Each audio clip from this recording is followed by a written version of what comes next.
Have you ever found yourself typing questions into Google like, does porn cause ED? Has porn damaged my brain? Or maybe even, why don't I feel motivated anymore? If you have, I'd like to suggest that maybe you're asking the wrong question. I don't believe those are actually the first questions your brain needs answered. The better question is, what has my brain been learning? Because your brain doesn't make moral judgments. It isn't trying to decide whether a habit is good or bad, healthy or unhealthy. It doesn't know whether a behavior is moving you toward the life that you want or quietly pulling you away from it. Your brain has one primary job above all else. It learns from repetition. Every experience you have, every behavior that you repeat, and every reward you receive teaches your brain what to expect and what it should pursue again in the future. Once you understand that single principle, you stop seeing pornography as simply something that you do, and you begin seeing it as something that has the potential to reshape the way your reward system operates. That shift in perspective changes everything. This video is brought to you by my HarperCollins published book, Mind Over Explicit Matter. If you're ready to quit porn and reclaim your life mentally and physically, go over to drtrishleigh.com/book.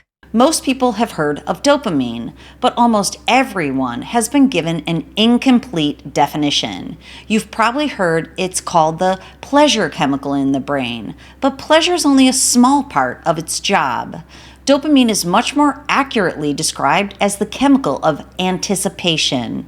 It creates the desire to pursue something before you ever receive the reward. It's what gets you out of bed in the morning to build a business, train for a marathon, pursue a meaningful relationship, solve a difficult problem, or work toward a goal that matters to you. So in other words, dopamine doesn't simply make life feel good, it makes life worth pursuing. When dopamine isn't functioning well, the first thing people often lose isn't pleasure, it's drive. They don't feel like chasing the things that once inspired them. That's why dopamine is so important to understand when we're talking about pornography. Pornography doesn't simply create pleasure in the brain. Over time, it changes what the brain begins to pursue. Now, think about the environment your brain evolved to live in. For most of human history, rewarding experiences required effort. Finding food required work. Building relationships required time. Solving problems required persistence. Contributing to your family and community, it required energy and commitment. Dopamine evolved to motivate those behaviors because they improved your chances of survival. But the digital world that your brain now lives in is completely different. With pornography, your brain can experience an endless stream of novelty without any effort that naturally accompanied reward throughout human history. One click becomes another. One image becomes another. One video, you guessed it, it becomes another. Every swipe carries the possibility that something even more stimulating is waiting just beyond the next screen.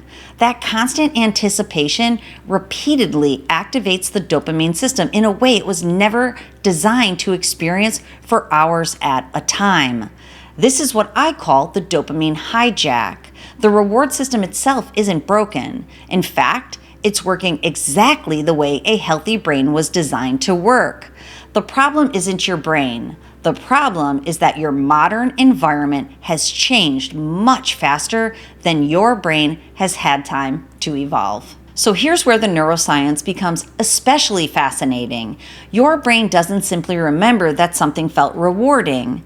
It also remembers how that reward happened. So let's think about it like this. The first time you played a video game that you've never seen before, at first you're completely lost. You don't know where the obstacles are, where the hidden passages are, or how to reach the next level. But after enough repetitions, something remarkable happens. You stop consciously thinking about every move because your brain has memorized the map. The pathway becomes automatic because the neural circuits have become stronger through practice. Sexual learning works in exactly the same way. Every time pornography becomes paired with scrolling, searching, novelty, specific categories, and compulsive masturbation, your brain is memorizing that entire sequence. Eventually, it begins expecting that same pathway before producing strong arousal. It isn't simply remembering pleasure anymore. It's learning the route that leads you there. And with repetition, that route becomes increasingly automatic. This is why I encourage people to stop asking whether pornography is simply good or bad. From a neuroscience perspective, that is not the most useful question. The more important question is, what is my brain practicing? Because whatever your brain practices, it becomes much more efficient at doing. If you repeatedly teach your reward system that excitement comes from endless novelty, instant gratification, and high levels of artificial stimulation, those neural pathways become stronger and faster over time. That's neuroplasticity doing exactly what it was designed to do. But the encouraging news is that neuroplasticity doesn't only work in one direction. The same remarkable ability that allows your brain to learn unhealthy patterns is also the reason that it, in fact, can learn healthier ones. Your brain is always adapting to what you repeatedly ask it to do, which means change is always possible. But here's what surprised me most when I first began studying this research. The dopamine hijack, it's only the beginning. Most people assume the story ends with the reward system, but it doesn't. After enough repetition, your brain begins adapting in ways that extend far beyond sexual behavior.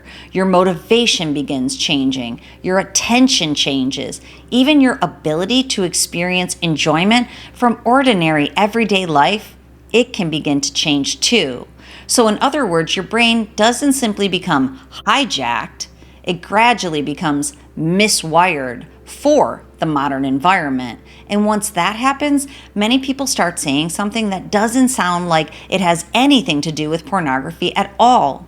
They simply say, I just don't feel like myself anymore. So in the next video, I'm going to show you exactly why that happens, what neuroscience tells us about what I call the miswire stage of the brain, and why understanding that stage is the key to getting yourself back. So I'll see you in the next video, and remember, control your brain or it will control you.